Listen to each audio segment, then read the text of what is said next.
These are some of the builds that I've worked on over the years. Yeah, I know, it's not great. Most of them I gave up on halfway and they look, well, you can see.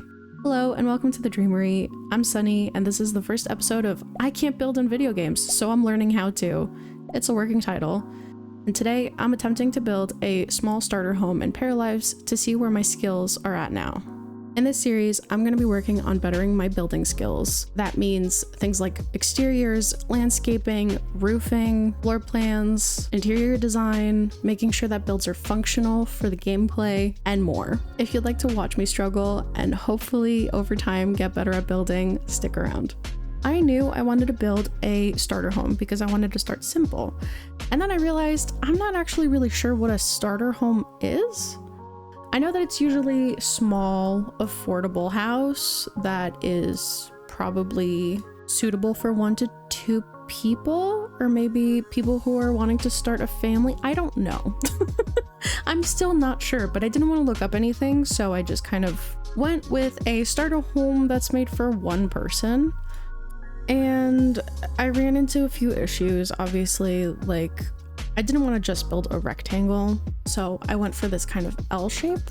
I knew I wanted to have a kitchen, a bathroom, a bedroom, and a living and dining room. Because it's for a single person, I figured that having the dining room and living room together would be fine. And also, you know, single person, a smaller kitchen would also be okay. Usually I personally gravitate towards a more open plan, bigger kitchen, because that's where most people hang out when you're hosting people there in the living room. So making it a bit more open, that's why I added the what's it called, the arch instead of a door. I really didn't want to close it off completely, but yeah, I don't know. I'm really pleased with how the living room turned out.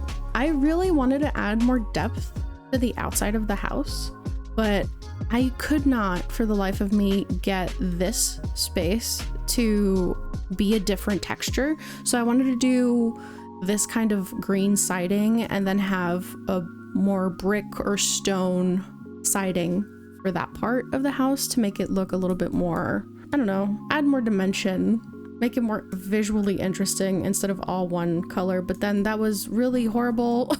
It looked really bad with the roofing that I chose, and it was, I don't know, it made it look weird. So I just went with the KISS method, keep it simple, stupid. To be honest, that's what I tried at least.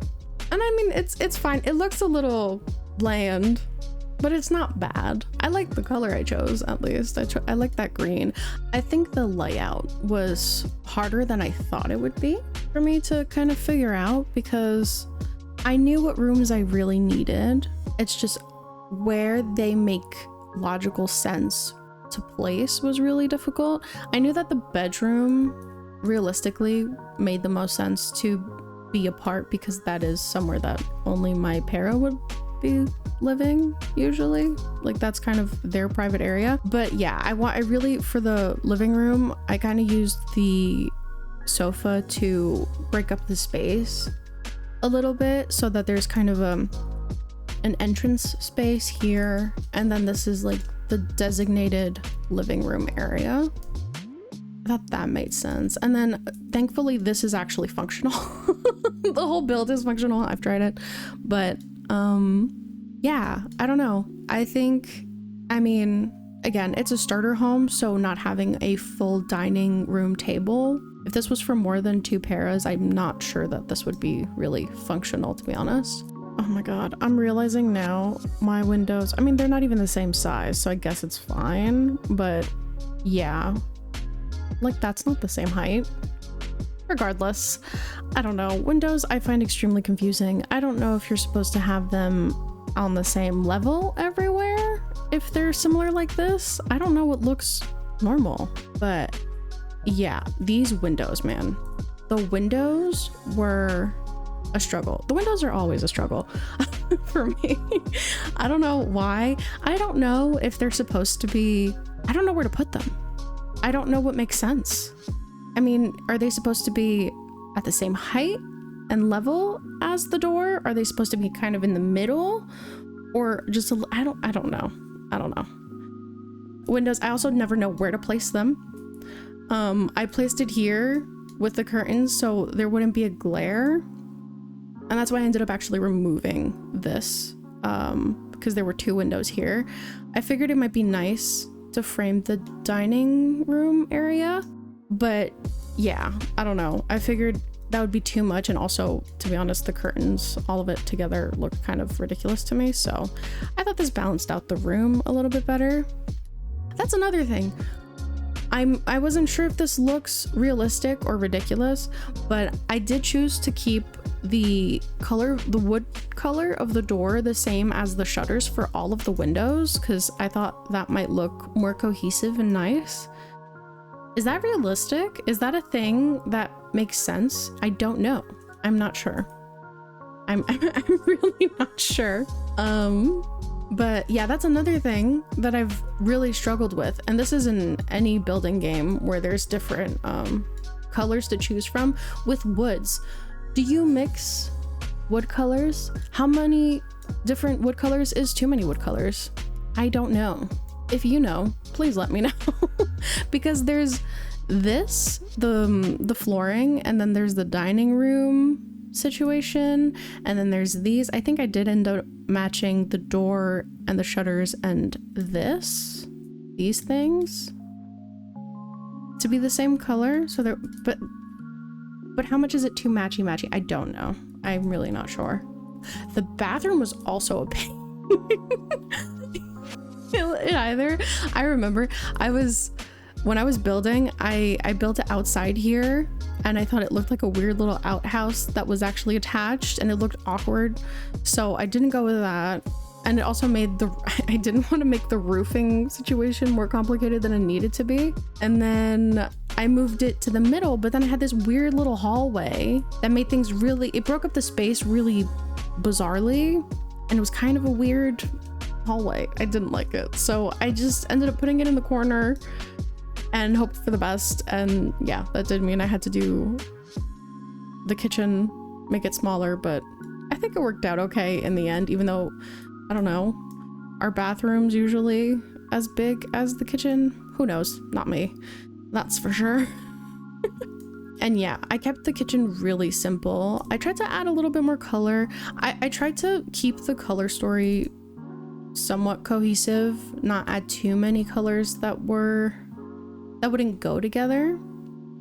So like these kinds of deep reds are kind of in every room except for the bathroom. They're in the tiles in the kitchen, in the rug here, on the walls and the sofa, things like that. And then the greens and the blues. I tried to keep it more. Are these earth tones? I don't know. I'm not sure. But yeah, I tried to keep it somewhat in the neutrals. I also tried to keep the doors functional in terms of, like, I can't have 2 doors slamming into each other, so I tried to make that make sense as well. By the time I got to the landscaping, I was kind of over it. This always happens to me. I always leave the landscaping to the last moment because, I don't know, I get really focused on the inside of the house. I do basic floor plan, basic build, basic roofing, doors, windows, whatever, and then I just fully focus on the inside because that's where my character usually spends the most of their time. So that's what I guess I just choose to focus on. By the time I'm happy with the inside of the house, I'm over it. And I just want to play,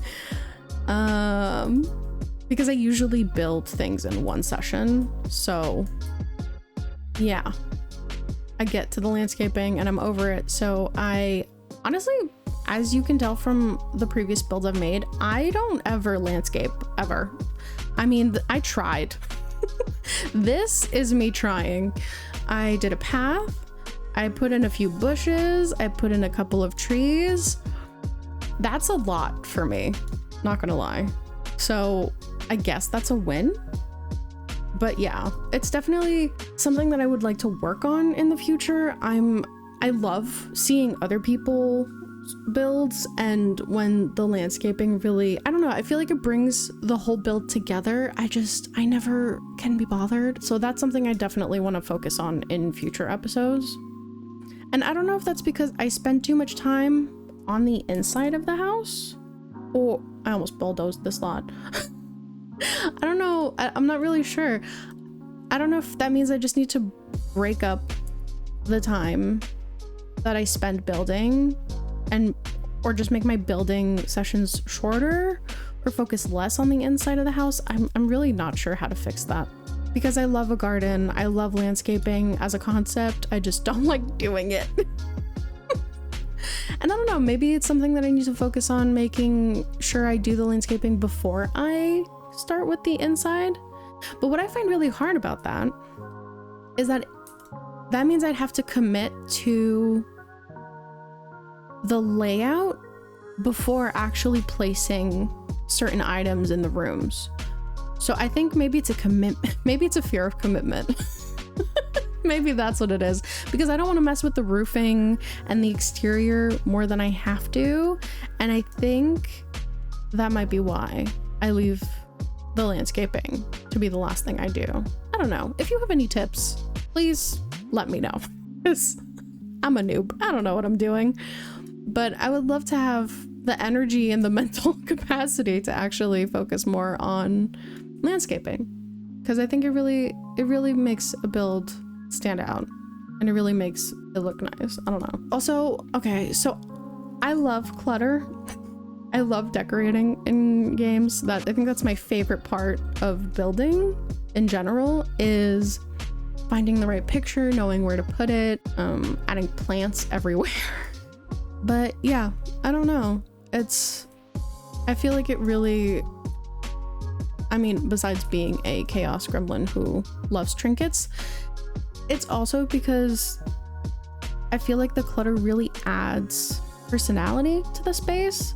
Like when I found these dice, I knew that I had to make this para a giant nerd. I mean, there's a sword and a shield. Like, this person LARPs, this person plays D&D, but they're also a music nerd. I don't know, I thought that was really fun. I really love these clutter items.